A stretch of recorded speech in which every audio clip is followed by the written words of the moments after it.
Assalamualaikum warahmatullahi wabarakatuh. Alhamdulillah wassalatu wassalamu ala Rasulillah wa ala alihi wa ashabihi wa man walah wa man tabi'ahum bi ihsanin ila yaumil qiyamah.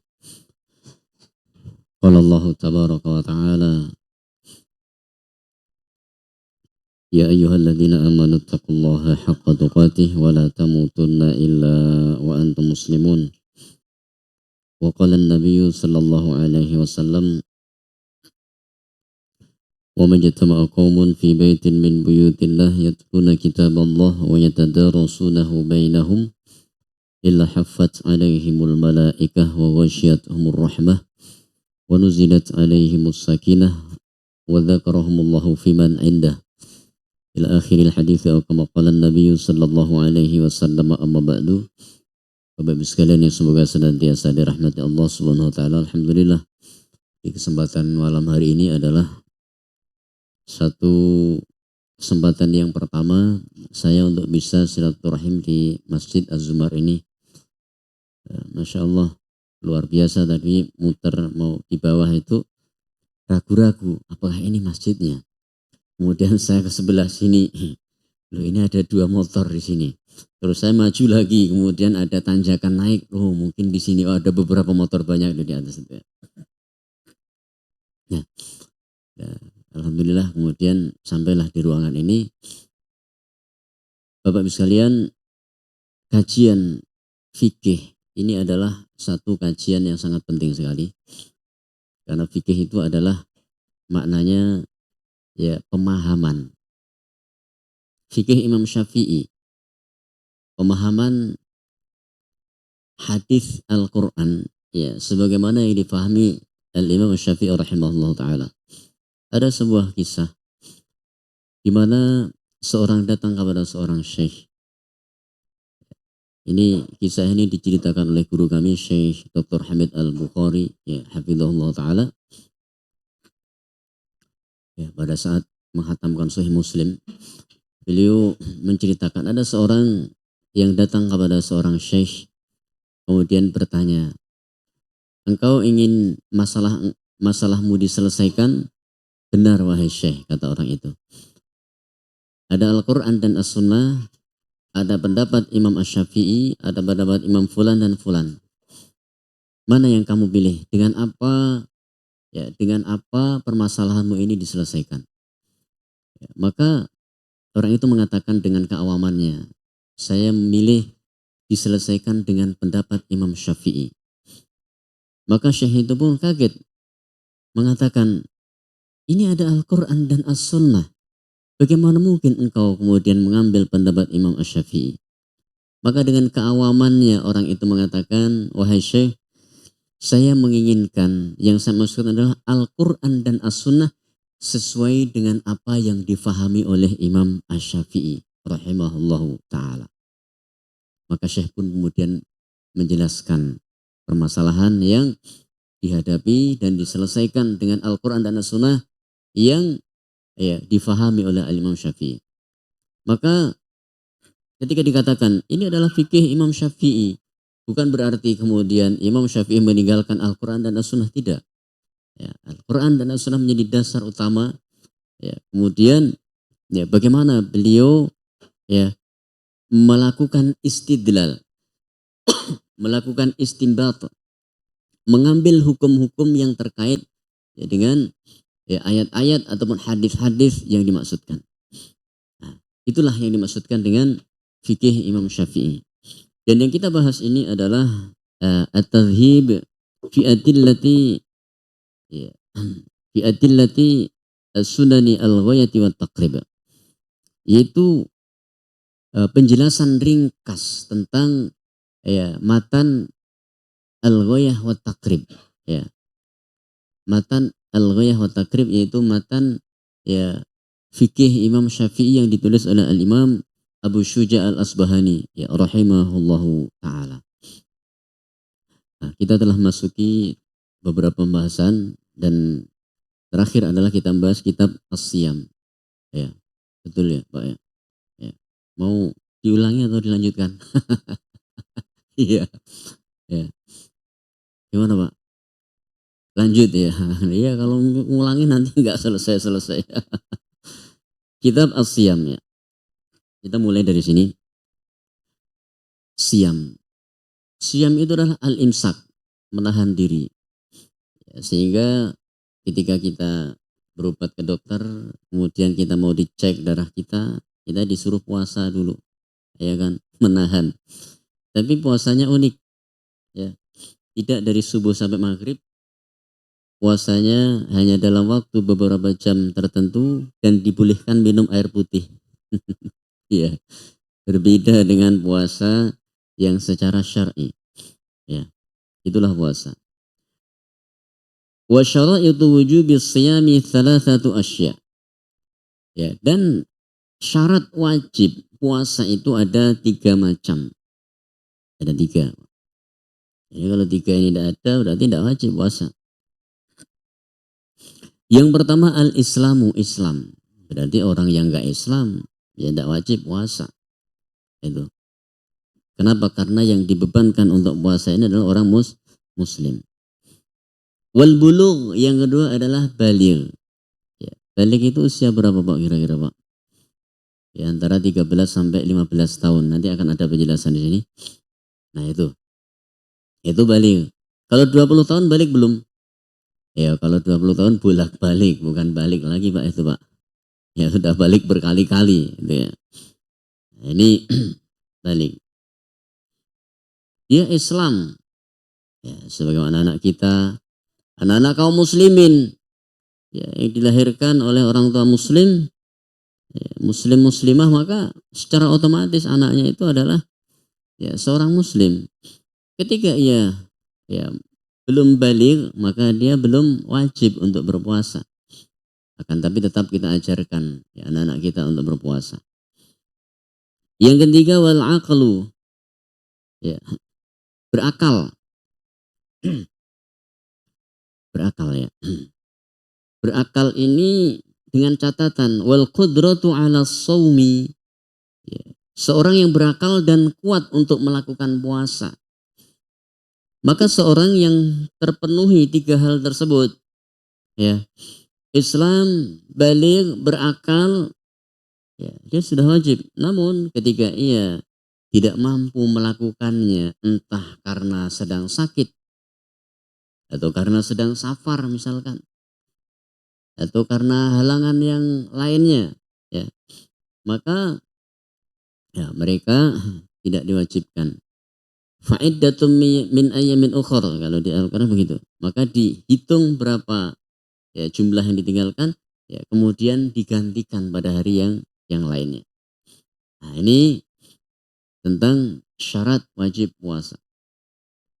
Maka di situ kita bisa mengambil kesimpulan bahwa seorang yang muslim ya, kemudian ia balik ini luar biasa Bapak Ibu sekalian. Karena balik ini hendaknya seorang anak sudah mampu mandiri. Edukasi di dalam Islam, pendidikan dalam Islam itu, seorang anak yang sudah balik, maka diharapkan dia akan bisa bertanggung jawab di atas dirinya sendiri. Maka 2 hal seharusnya yang diajarkan kepada anak itu. 1, ilmu agama sebagai bekal ia ya, dalam kehidupan dunia dan akhirat. Seorang itu ketika ia memiliki ilmu agama, maka ia akan tenang, maka ia akan bisa bertindak dengan tepat. Mempelajari sejarah Nabi Sallallahu Alaihi Wasallam, mencontoh ya karakter para sahabat, ya bukan cuma dalam kehidupan sehari-hari bagaimana ibadah mereka. Nah ini yang pertama. Jenis kedua, ilmu yang hendaknya diajarkan kepada anak-anak itu adalah ilmu dunia. Dalam bahasa saya ilmu cara nyari duit. Nah itu harus diajarkan kepada anak. Ya. Kenapa sekarang itu, mohon maaf, banyak ya, anak-anak yang hanya ya, tidak memedulikan kondisi keluarga. Ya, mereka keluyuran saja. Kenapa? Karena mereka hanya diajarkan satu hal. Apa itu? Diajarkan minta duit. Gak diajarin nyari duit mereka. Nah ini penting ilmu tersebut. Ya. kita ajarkan kepada anak-anak kita. Ya, kita lihat bagaimana Syekh Al-Albani rahimahullah ta'ala ketika beliau menceritakan tentang kehidupan keluarga beliau, yang kemudian satu hal yang beliau syukuri, ya, ada yang sangat saya syukuri yang diwariskan bapak saya kepada saya, bukan berupa duit, bukan berupa harta, namun bapak saya telah mewariskan sebuah keahlian, keterampilan untuk memperbaiki jam tangan, memperbaiki ya jam dinding, ya, sehingga beliau dengan keahlian tersebut, dengan keterampilan itu kemudian bisa ya menyambung kehidupan beliau pada saat menuntut ilmu. Saat menuntut ilmu tentu seorang akan butuhkan biaya. Ya. Seorang menuntut ilmu dia tidak akan bisa begitu saja kemudian ia mendapatkan ilmu. Itulah yang sangat penting untuk kita ajarkan kepada anak-anak kita ya ketika mereka balik. Sehingga mereka benar-benar akan bertanggung jawab. Para sahabat radhiyallahu taala anhum ketika mereka berusia muda, banyak yang sudah menikah. Usia 15 tahun, 20 tahun, itu sudah pada menikah, Pak. Ya, Masya Allah. Dan itu tunjukkan Nabi SAW sendiri bagaimana beliau kemudian menikah di usia 25 tahun, ya, usia matang-matangnya kepemudaan pada saat itu. Semangat tinggi di dalam bekerja, ya, dan sudah menahan kurang lebih 10 tahun ya syahwatnya itu, Pak. Ditahan, Pak.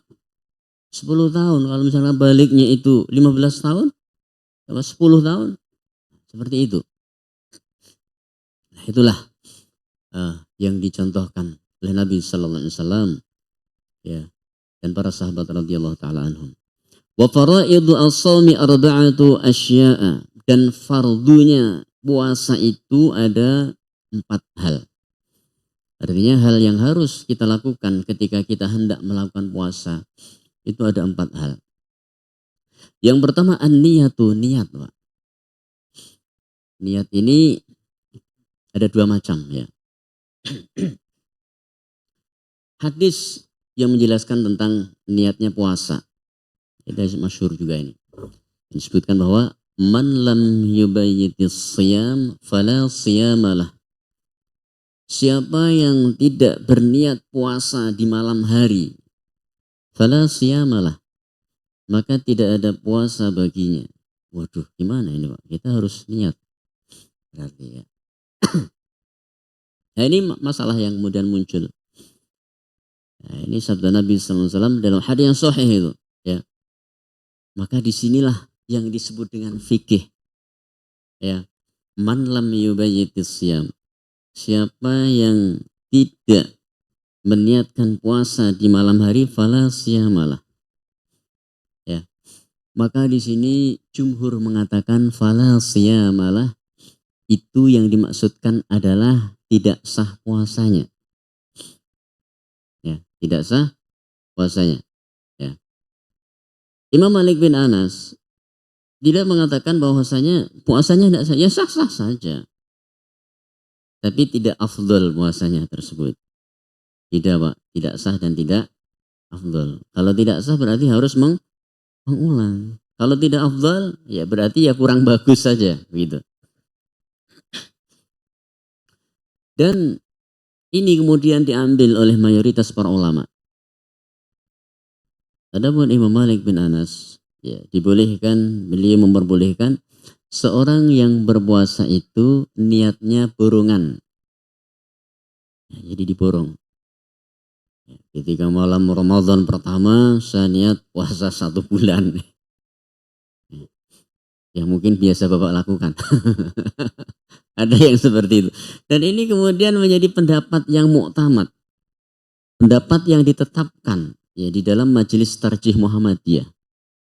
Nah, itu lihat di dalam Majelis Tarjih itu sudah diputuskan bahwa boleh ya seorang yang berpuasa niat ya hanya ya dengan niat burungan, dengan ketentuan kalau misalkan suatu saat dia batal, ya misalkan karena suatu hal, entah karena sakit atau halangan yang lainnya, maka ketika memulai lagi nanti kemudian disambung. Saya akan menyempurnakan puasa 1 bulan, dah nggak usah niat lagi. Nah ini Bapak Ibu sekalian, ya, itu pendapat Imam Malik. Ya, kita baru tahu sekarang. Nah, di majelis tarjih itu menjadi pendapat yang sudah ditetapkan. Ya. Nah, maka di dalam fikih perlu kita ketahui bahwa di dalam fikih itu ya tidak ada pendapat yang benar dan yang salah. Ya, semua pendapat itu sama. Yang ada adalah pendapat yang kuat dan yang lebih kuat, atau pendapat yang kuat dan pendapat yang lemah. Ya, seperti itu. Dari dua pendapat tersebut, bagaimana mungkin kita akan melemahkan seorang imam sekelas gurunya Imam Syafi'i? Kenapa? Karena ketika beliau memahami sebuah hadis, tentu bukan main-main itu Pak untuk memahaminya. Ya, beliau seorang tabi'ut tabi'in. Ya. Bahkan Imam Al-Bukhari mengatakan ya, satu sanad ketika itu di dalamnya ada nama Imam Malik bin Anas, gurunya Imam Syafi'i itu, kemudian Imam Malik ini meriwayatkan dari Nafi' ini meriwayatkan dari Ibnu Umar, maka ini disebut dengan silsilatul zahabiyah. Apa itu? Silsilah emas, mata rantai periwayatan yang tidak akan tertandingi kekuatan hujiyahnya. Nah, seperti itu. Nah, dari situ kita mengetahui kapasitas Imam Malik di dalam mengambil hukum.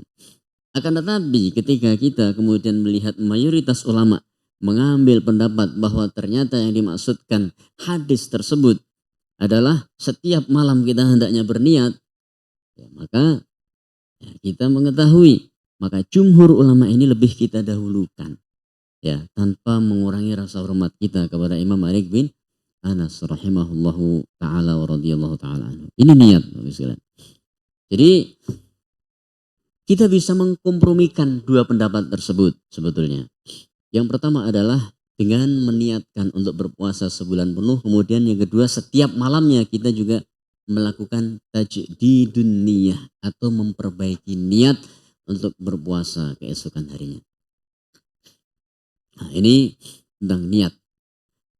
Yang kedua adalah wal imsaku 'anil akli wasyurbi wal jima'i wa ta'ammudul qai'i.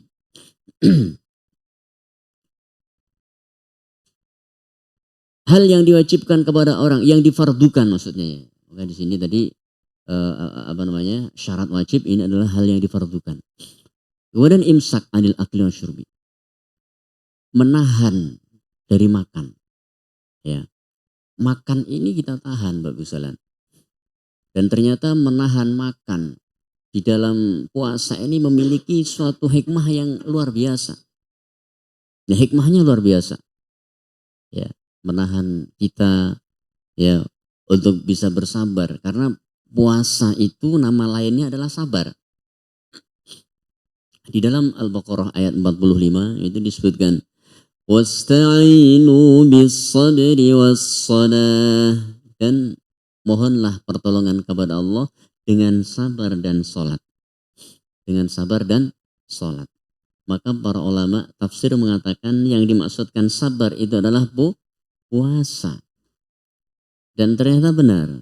Kata Nabi SAW, ya, da'watus shaimi yustajabu hatta yuftira, atau kama qala Nabi SAW.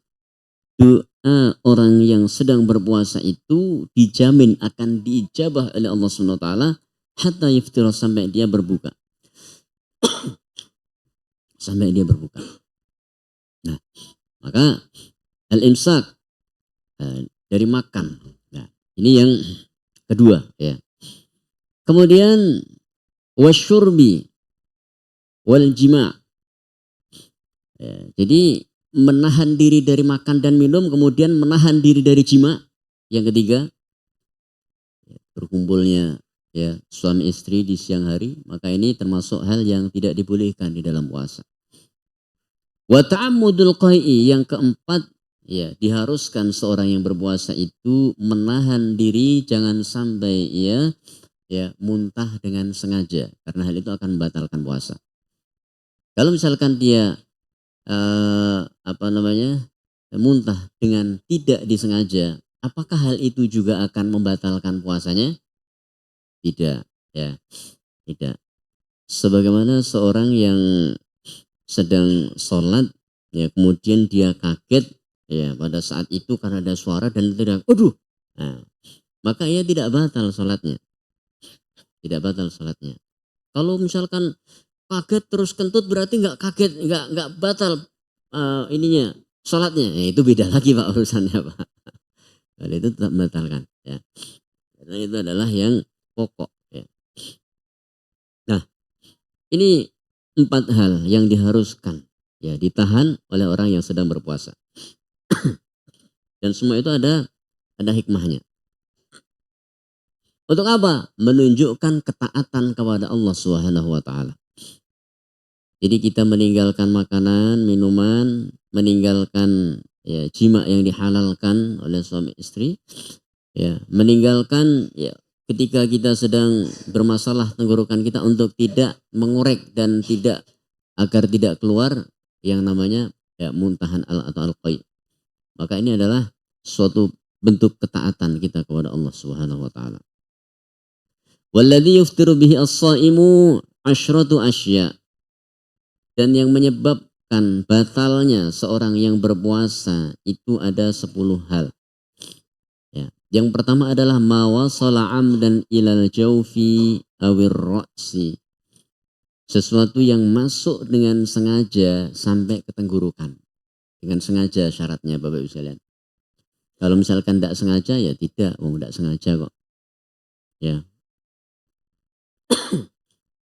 Maka disinilah yang kemudian para ulama berbeda pendapat tentang berkumurnya orang yang sedang berpuasa.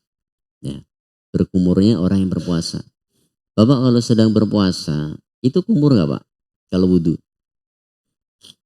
Ya, kumur, ya. Baik.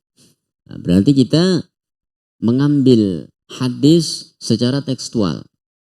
Karena Nabi Sallallahu Alaihi Wasallam menyebutkan balighu fil istinsyaq illa an takuna shaiman.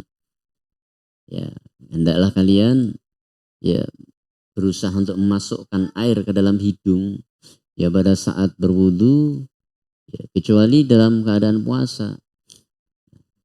Ya, kata-kata kecuali dalam keadaan puasa inilah yang kemudian difahami oleh para ulama dengan cara berbeda-beda.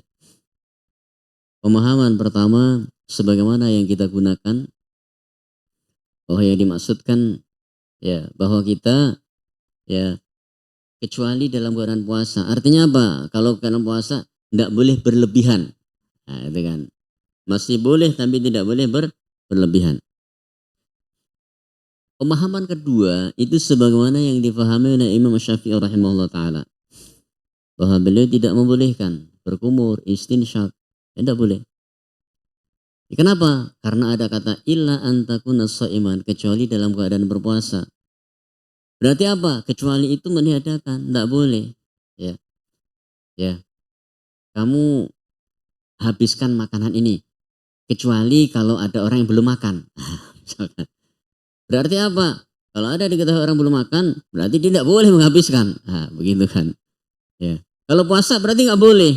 Nah, itu yang dipahami. Ya.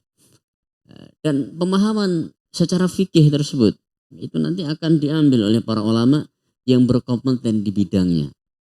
Karena ini adalah ranah ya oleh para ulama ya yang memiliki kapasitas di dalam berijtihad. Kita mengikuti Bapak Ibu sekalian ya. Belum bisa berijtihad sendiri. Kita mengikuti ya para mujtahid tersebut ya.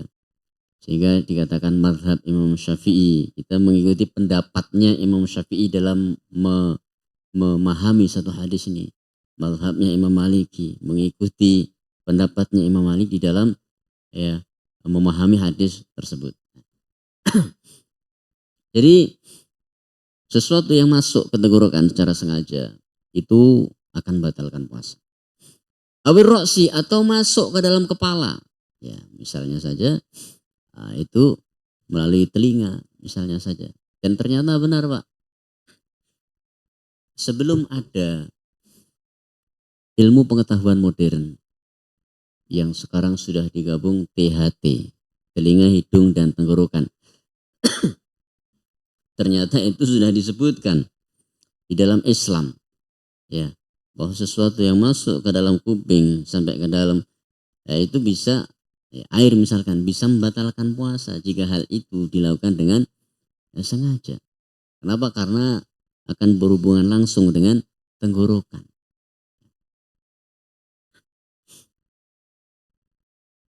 Wal huknati fi ahadis sabilaini, atau sesuatu yang masuk ke dalam salah satu lubang yang ada di badan kita. Sabilain itu adalah istilah untuk dua lubang di badan kita, namanya kubul dan dubur. Ya, dubur itu adalah lubang, mohon maaf, untuk mengeluarkan kotoran dan angin. Kubul itu adalah lubang untuk mengeluarkan pipis. Nah, maka ketika ada yang masuk ke dalam dua lubang atau salah satu di antara keduanya, di dalam mazhab Imam Syafi'i itu akan membatalkan puasa. Ya, akan membatalkan puasa. Dan ini dikatakan itulah yang menjadi salah satu ketelitian mazhab Imam Syafi'i rahimahullahu ta'ala. Wa alqai'u amdan, dan juga muntah dengan sengaja atau membuat muntah, maka itu akan membatalkan puasa. Wal wat'u amdan fil farji, dan juga ketika seorang suami istri dengan sengaja, ini Pak penting ini, suami istri dengan sengaja. Imam Syafi'i, di dalam mazhab Imam Syafi'i, seorang yang berhubungan dengan sengaja pada saat bulan puasa dengan istrinya, maka itu akan membatalkan puasanya. Berarti apa? Jika tidak sengaja tidak. Mungkin nggak Pak itu Pak? Ya bisa saja. Lupa seperti orang yang makan. Ya, seorang puasa. Dia lupa kemudian dia makan. Ya. Dua-duanya lupa. Apakah mungkin? Ya mungkin aja Pak. Karena waktu itu ada di salah satu masjid, ya, antara makmum dan imam sama-sama lupa. Ya. Pada saat itu sedang rokaat yang kedua. Rokaat kedua. Otomatis ketika rokaat kedua, ya, ini kan duduk. Ternyata makmum yang di belakangnya persis itu mungkin lupa. Baca subhanallah, subhanallah. Imam pun berdiri. Ketika imam berdiri, yang lain bilang lagi subhanallah, duduk lagi, bingung. Dan itu terjadi Bapak Ibu sekalian. Seperti kasus yang lain ketika saya masbuk di suatu masjid, sholat asar waktu itu, saya sudah di rokaat yang terakhir, qadarullah itu, ya, terakhir. Saya kira itu memang sudah rokaat keempat. Ya sudah, kita mengikuti. Karena sebagai seorang yang datang di rokaat pada saat setelah rokaat itu kemudian imam tahiyat akhir, berarti kita dapat rokaat yang terakhir. Cuman bertanya-tanya, biasanya belum rokaat terakhir, kalau sudah rokaat terakhir. Begitu salam, ternyata para jamaah kusak-kusuk mengatakan sepertinya masih 3 tadi ya. Dan imamnya sudah kabur pergi. Bingung akhirnya, bagaimana ini? Nanyalah saya, Ustaz gimana ini? Kenapa Pak? Saya tidak tahu kasusnya. Kalau saya kan terakhir, jadi saya langsung nambah 3 rokaat, tidak ada masalah saya. Nah, yang lain-lain, ternyata semua mengatakan rokaat itu masih 3. Kemudian saya katakan, kalau seperti itu, kalau yakin masih 3, tambahkan 1 rokaat semuanya, ya masing-masing. Akhirnya mereka sholat 1 rokaat semuanya untuk menambahkan. Nah, setengah jam kemudian imam datang lagi ragu-ragu. Seperti masih 3 tadi, gitu kan. Dan itu terjadi Bapak sekalian. Ya, itulah yang disebut lupa bersama-sama. Ya. Ya. Jadi kembali bahwasanya jika hal itu dilakukan secara sengaja, ya maka itu jelas membatalkan dan akan terkena kafarah, akan terkena denda. Ya, kalau misalkan tidak disengaja atau tidak tahu misalnya, maka itu tidak membatalkan. Dengan syarat setelah ia menyadari kekeliruannya dia segera ya kembali. Seperti orang yang makan. Ya, bahkan Nabi sallallahu alaihi wasallam mengatakan man akala wa huwa shaimun aw syariba. Siapa orang yang lupa ya di dalam berpuasa dia makan, minum ya. Kemudian dia baru ingat setelah itu fa innahu atma'ahu Allah. Sesungguhnya Allah lah yang memberikan makan kepadanya. Nah, jadi itu disebutkan Nabi sallallahu alaihi wasallam. Atau kama qala Nabi sallallahu alaihi wasallam.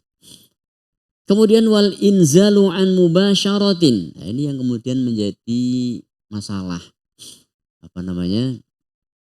Yang dibahas akhir-akhir ini ya kira-kira ya beberapa waktu yang lalu pada bulan Ramadan.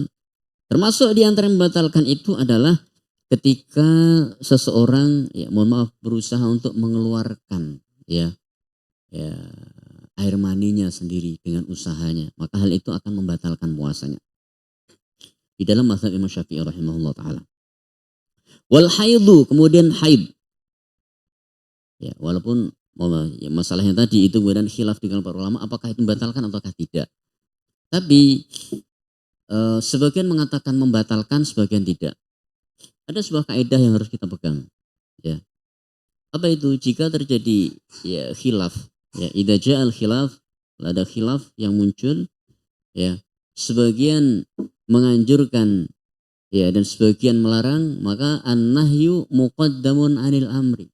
Maka yang melarang itu lebih didahulukan daripada yang menganjur atau yang membolehkan ya. Yang melarang lebih didahulukan.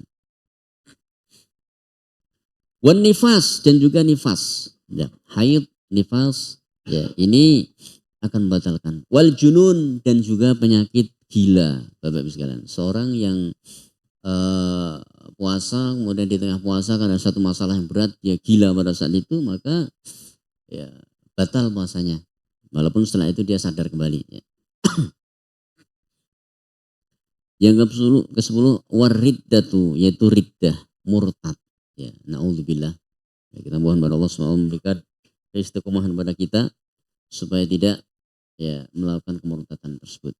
Nah, ini 10 hal yang akan ya, membatalkan puasa seseorang ketika ia sedang berpuasa. Kemudian wa yustahabbu fi shaumi thalathatu asya. Ada 3 hal yang sangat dianjurkan. Yustahab itu adalah dianjurkan, ditekankan ya. Seorang yang sedang berpuasa maka dia dianjurkan 3 hal. Yang pertama adalah ta'jilul fitri ya, menyegerakan berbuka pada saat waktu berbuka itu datang. Nabi sallallahu alaihi wasallam, kana an-nasu la yazalun nasu fi khairin idza ma'ajjalul fitra. Manusia itu senantiasa dalam kebaikan ketika mereka bersegera berbuka pada saat waktu maghrib itu telah datang ya. Jadi kita ya tidak boleh kemudian mengundur-undurkan untuk berbuka puasa. Kalau saya buka puasa kayak orang nggak kuat aja, maka tidak boleh, apalagi dengan alasan seperti itu. Wa ta'khirus sahur, dan hal yang sangat dianjurkan lagi bagi seorang berpuasa adalah mengakhirkan waktu sahur, Bapak Ibu sekalian. Walaupun kemudian ada perbedaan pendapat dengan para ulama tentang hadis ya.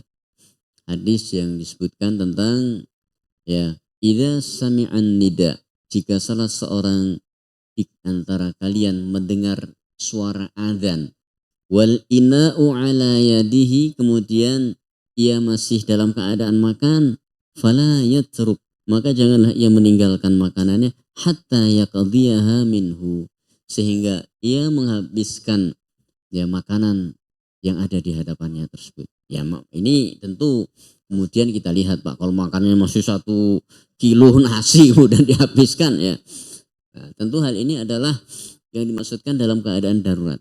Walaupun kemudian berbeda pendapat, apakah yang dimaksudkan ini adalah azan subuh yang pertama ataukah azan subuh yang kedua, yaitu datangnya waktu fajar itu sendiri. Karena azan subuh itu ada dua, Pak. Ya. Di sini berapa, Pak? Satu, kan ya. Kenapa enggak dua, Pak? Ya, belum bisa diamalkan. Di Mekah, Madinah dua, kan. Subuh nanti kira-kira 15 menitan sebelum waktu apa namanya?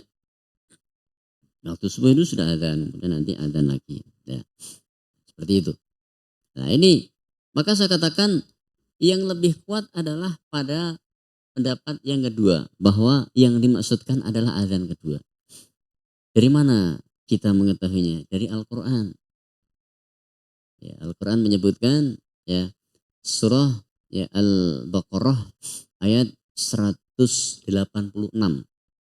Nah, di sana disebutkan di tengah ayat ya wa kulu washrabu hatta yatabayyana lakumul khaytul abyadu minal khaytil abyadu minal fajri.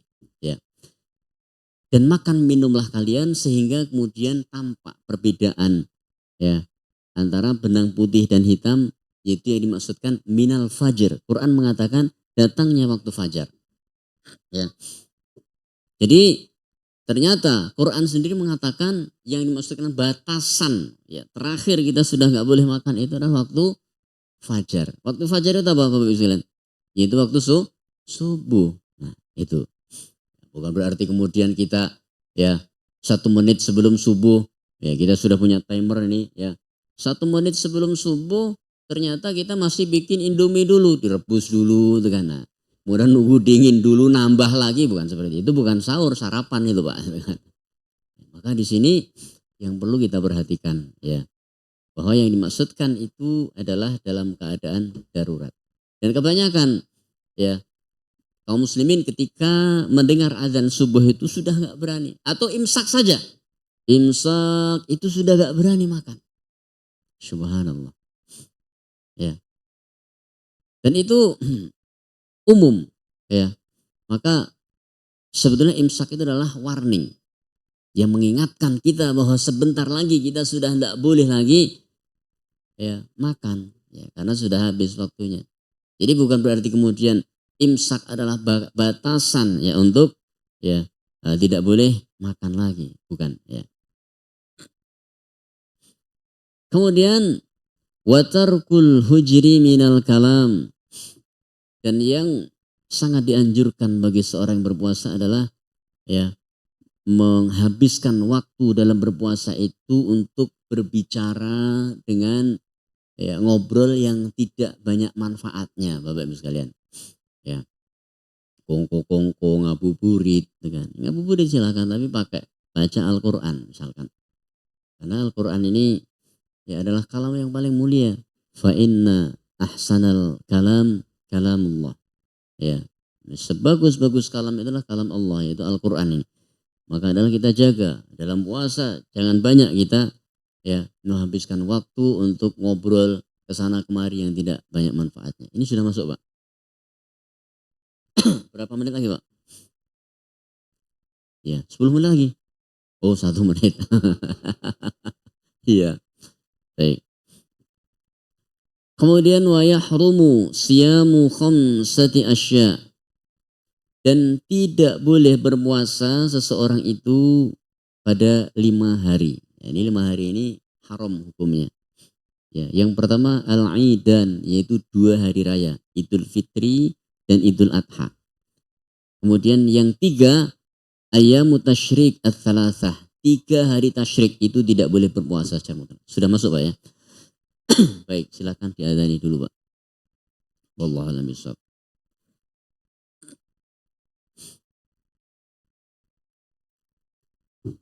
Alhamdulillah wassalatu wassalamu ala Rasulillah wa ala alihi wa ashabihi wa man walah wa man tabi'ahum bi ihsanin ila yaumil qiyamah amma ba'dah. Baik Bapak Ibu sekalian, ya, apakah ada pertanyaan sebelum dilanjutkan? Ya, silakan Pak. Waalaikumsalam warahmatullahi wabarakatuh.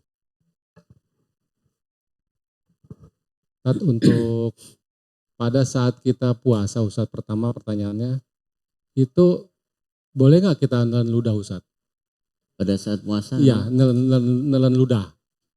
Terus yang kedua Ustaz, pada saat sholat apakah boleh nelen ludah? Apalagi pada saat kita sholat sunat kan kita banyak bersujud Ustaz. Kadang-kadang kan banyak buih Ustaz. Dan yang ketiga, hukumnya berenang pada saat puasa gimana Ustaz? Makasih. Baik. Ada 3 pertanyaan. Baik, ada lagi Pak? Selain 3. Kumpulin ya, silakan Pak.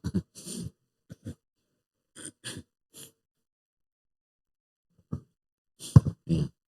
Baik, Ustaz Afan, jazakumullah. Apa Ustaz terkait dengan tadi permasalahan di masalah niat ya? Tadi kan dalam hadis Nabi mengatakan bahwasanya niat adalah di waktu malam gitu ya. Iya, betul. Bagaimana dengan kaitan puasa sunnah? Ini kan ada beberapa ulama yang mengatakan bolehnya untuk niat di siang harinya. Bahkan sekalipun niat mendekati buka pun masih bisa.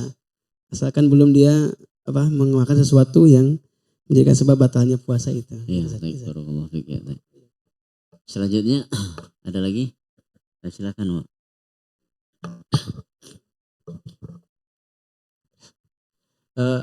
Mana Ustaz?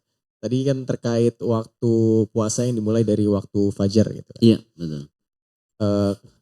Mau nanya sih terkait misalkan kondisi di Jakarta gitu. DKI Jakarta biasanya waktu fajar itu kan diumumkan gitu. Maksudnya DKI Jakarta dan sekitarnya itu waktu misal 4.30 gitu. Sementara kan Jakarta itu luas ya. Misal dari Jakarta Timur sampai Jakarta Barat kan sebenarnya waktunya berbeda gitu. Iya, iya. Misal anggaplah Jakarta Timur itu sebenarnya mulai fajar 4.25 gitu. Apakah lebih baik kita memastikan gitu, soalnya kadang kalau kita cek kan bisa tuh, misalkan waktu fajar di Jakarta Timur di daerah kita itu berapa, atau puasa itu dimulai ketika kita mendengar azan itu gitu. Iya. Jadi apakah kita lebih hati-hati atau bisa menunggu azan saja seperti itu? Baik. Ada 5 pertanyaan, kemudian habis Pak 5-nya ya Pak ya. Baik, oh ya silakan Pak. Bismillah. Terakhir. Ini Ustaz, ini sebenarnya masalah apa nih? Masalah fajar subuh. Fajar ya, baik. Itu ada salah satu Ustadz dan ya Muhammadiyah pun udah ada berbeda pendapat kan. Masalahnya subuhnya pemerintah ini dengan subuhnya menurut Muhammadiyah sekitar beda 8 menit. Dan ustadznya ada salah satu ustadz dia pernah survei langsung pergi ke tengah ke laut itu. Dia lihat itu sekitar 13 menit. Jadi perbedaan antara fajar, dia bilang ini fajarnya fajar apa? Kadib. Yeah. Nah, ya, fajar sidiknya itu bisa selisih 13 menit. Terus kalau kita berpuasa itu gimana tuh Ustaz? Kalau kita sedang puasa. Nah, itu saya rasa itu yang saya perlu sampaikan. Baik Pak, luar biasa. Ada 6 pertanyaan semuanya Pak ya. Yang pertama tentang menelan ludah ya pada saat berpuasa. Apa hukum menelan ludah? Ya boleh, tidak ada masalah. Yang tidak boleh itu adalah menelan sesuatu yang dari luar mulut. Ya. Mohon maaf, menelan ludah orang lain tidak boleh. Iya. Ya. Apalagi ketika dia memiliki uzur, seorang yang mungkin ada suatu gangguan, kendala dalam kesehatannya sehingga dia harus terus-menerus menelan ludah, misalnya ada seperti itu, maka tidak mengapa ya orang seperti itu. Ya. Wallahu a'lam bishawab. Ini tentang menelan ludah. Yang kedua, sholat. Pada saat sholat kemudian menelan ludah, sama hukumnya seperti puasa tadi, tidak masalah. Karena itu adalah bagian dari badan kita. Ya, memang sebaiknya tidak dilakukan, gitu ya. Ya, ketika kita mampu untuk mencegahnya.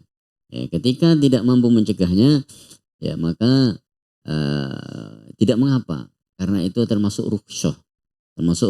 Ya, keringanan atau dispensasi yang diberikan. Kemudian renang pada saat berpuasa. Bagaimana hukumnya? Jika kita yakin bahwa akan selamat dari menelan air ya dari kolam renang, maka tidak mengapa. Ya. Atau memang kita sudah terbiasa, ya sudah mahir di dalam berenang dan tidak mungkin untuk kemudian menelan ya, ludah, ya, maka ini tidak maka antisipasi. Bagaimana di dalam pendapat Imam Syafi'i ketika masuk kuping pun akan menyebabkan berpuasa. Itu adalah pendapat Imam Syafi'i. Jumhur tidak. Jadi tidak mengapa. Wallahu a'lam bishawab. Kemudian 3 pertanyaan sudah terjawab. Ya, yang keempat adalah puasa sunnah dengan niat di siang hari. Apakah boleh? Boleh. Dan itu sebagaimana dilakukan Nabi SAW ketika beliau tidak mendapati makanan. Ya, wahai Aisyah, apakah kita memiliki makanan? Tidak, wahai Rasul. Maka kemudian beliau pun berpuasa. Ya, berpuasa. Apa yang dilakukan Nabi SAW ini adalah sebuah contoh. Ya, yang boleh untuk kita amalkan. Ya, walaupun itu kemudian nanti akan ada suatu pendapat yang mengatakan itu adalah kekhususan Rasulullah SAW. Ya, akan tapi ketika kita berbicara tentang yang dilakukan Nabi SAW, pada umumnya itu adalah suatu contoh atau sunnah yang beliau tunjukkan. Kemudian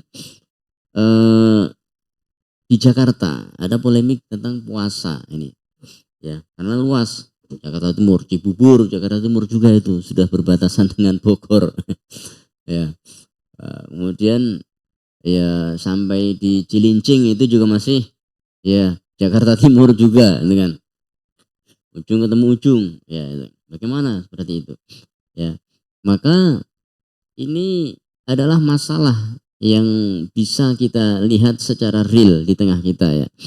Ya, apalagi di zaman sekarang ini dengan begitu mudahnya informasi.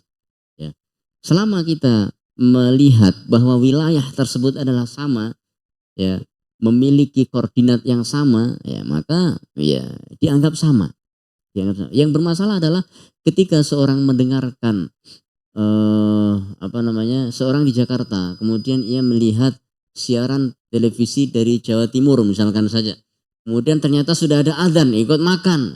Sementara antara Jakarta dan Jawa Timur itu ada 15 menit atau 20 menitan itu selisihnya, maka ini tidak tepat. Ya, ya, selama itu masih satu koordinat maka masih dianggap sama. Nah, maka di situ kita usaha untuk menahan atau ikhtiaton, menjaga dalam beberapa menit itu sudah selesai kita untuk ya sahurnya. Wallahu a'lam bishawab. Kemudian tentang fajar yang terlalu cepat. Ini sebetulnya sudah masalah lama sekali yang diawali dari penelitian oleh seorang syekh yang datang ke Jakarta ke Indonesia, yaitu siapa nama syekh itu, lupa saya itu. Ya, Syekh Al-Buhairi kalau tidak salah itu, syekh siapa itu, Farhan Al-Buhairi itu siapa itu. Ya, beliau kemudian melihat, ya, karena beliau adalah peneliti, ya, setiap datang kemana-mana selalu melihat, tolong antarkan saya ke ya pinggir laut, kemudian kita lihat. Ya, ternyata menurut telaah beliau pada saat itu, ya, bahkan bukan hanya 15 menit, Pak. Itu terlalu di Indonesia itu terlalu cepat 25 menit gitu kan. Nah, 20 menit. Nah, dan ini kemudian dikaji, ya. Yang kemudian waktu itu saya menyarankan tolong kalau seperti ini jangan perorangan atau lembaga tertentu, ya, didiskusikan dengan pemerintah. Bagaimana nanti pendapat pemerintah tentang masalah tersebut? Apakah hal ini memang harus ada perubahan ataukah tidak? Ya, ternyata sampai sekarang belum ada perubahan. Namun jika kita kemudian meragukan ya waktu itu terlalu cepat, maka kita ya boleh ya untuk ya ikhtiaton atau berhati-hati ya menjaga jarak sehingga dalam waktu beberapa menit sebelum itu kita sudah menyelesaikan, ya, dan kemudian ya menjaga supaya kita tidak ya rusak puasa kita. Atau waktu itu saya juga bilang kepada yang menyampaikan informasi kepada saya, kalau mau waktu itu terlalu cepat bahkan 25 menit, ya, apakah antum berani, ya, kalau misalkan ya, sekarang kita ini subuh kita jam 4 lewat 40 misalkan itu kan, lewat 40 waktu itu Pak, 4.40 itu ya, itu subuh. Tambahkan 20 menit, berarti jam 5 lewat 5 antum baru selesai sahur, berani nggak antum? Ternyata nggak berani juga ya waktu itu, ya, ya, maka selama kita memiliki pemerintah yang kemudian bertanggung jawab, berijtihad dengan itu tidak ada masalah. Karena apa? Kesalahan pemerintah di dalam berijtihad itu tidak akan merusak ibadahnya rakyat yang ada di negeri tersebut. Wallahu a'lam bishawab. Begitu ya Pak ya. Jadi ini tenang ketika kita memahami fikih tentang fikih tentang imarah tersebut. Ya, bagaimana pemerintah ini kemudian menetapkan. Ya. Waktu kita masih ada Pak. Masih 5 menit. Ya, baik. Silakan Pak jika masih ada. Ya, silakan Bapak. Ada 2 lagi Pak ternyata Pak. Baik. Assalamualaikum warahmatullahi wabarakatuh. Waalaikumsalam warahmatullahi wabarakatuh. Kebetulan saya ingin bertanya terkait masalah puasa sunnah. Itu puasa sunnah ada 2 kategori. Satu puasa Daud, satu puasa Senin Kemis. Nah terkait dengan Senin Kemis ini, Kamisnya. Dan Kamisnya saya pernah ada yang mendengar, ada yang mengatakan bahwa hadisnya katanya kurang kuat. Dan itu mungkin jadi ke kitanya saya pengen penjelasan terkait puasa hari Kamisnya. Itu supaya tidak ada keraguan apa betul dasar hukumnya itu dianggap hadisnya lemah. Itu mungkin yang bisa saya sampaikan. Wabillahi taufiq wal hidayah. Assalamualaikum warahmatullahi wabarakatuh. Waalaikumsalam warahmatullahi wabarakatuh. Baik, silakan Pak terakhir Pak. Ya. Waalaikumsalam warahmatullahi wabarakatuh.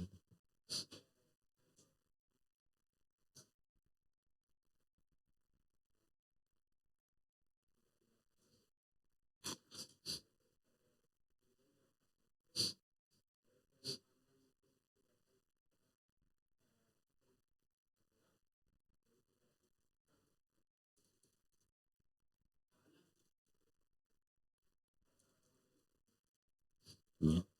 Baik, iya, baik, barakallahu fiik ya. Yang pertama tentang puasa sunnah ya Senin. Afwan satu lagi. Ya, silakan Pak. Tentang niat tadi Ustaz. Niat. Jadi Ya. dilihat dari hadisnya apabila tidak ada niat di waktu malam maka nggak ada puasa esok paginya. Ya. Itu saya pikir hadisnya itu kan vonisnya itu tidak ada puasa itu kan jadi artinya maknanya puasanya batal gitu. Tapi mengenai niat ini ada sebagian mengatakan niat itu adanya dalam hati. Sebagian lagi harus dilafazkan dengan mulut. Itu bagaimana Ustaz menurut Syafi'i? Baik, ya luar biasa Pak ya.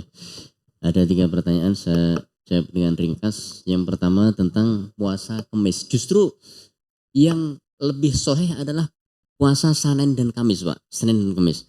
Yang mengatakan Senin saja bahwa Nabi SAW berpuasa karena itu adalah hari lahirku. Nah, itu kan. Ini justru